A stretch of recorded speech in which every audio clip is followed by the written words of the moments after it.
ازيكم يا شباب، عاملين ايه؟ يا رب كله يبقى بخير. هنسمع التسريب الصوتي اللي لسه نازل لحسام حبيب وهو بيشتم فيه شيرين، ونرجع تانية لحضراتكم. الفيديو موجود والتسريب موجود، ما تروحوش في اي حتة. شيرين دي أكبر غلطة أنا غلطتها في حياتي، وأنا اتصدمت فيها صدمة عمري.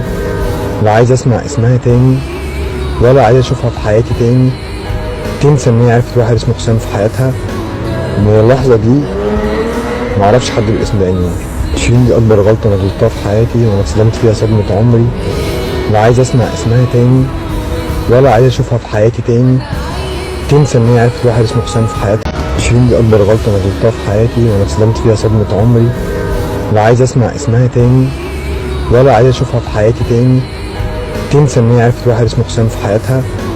ومن اللحظة دي معرفش حد بالاسم ده انيمور. شيرين دي اكبر غلطة انا غلطتها في حياتي، وانا اتصدمت فيها صدمة عمري. لا عايز اسمع اسمها تاني، ولا عايز اشوفها في حياتي تاني. تنسى ان هي عرفت واحد اسمه حسام في حياتها. اهو عشان كله يتأكد ان احنا بننزل اخبار صحيحة، تسريب زي ما حضراتكم سمعتوا. لو عجبك الفيديو ما تنسوش اللايك والسبسكرايب. لو لسه اول مرة تشوفوني، دي قناة الاعلامي اسلام مصطفى. كل ما يخص الترندات ان شاء الله والاخبار الحصرية هتلاقوها عندي. بس مع السلامة.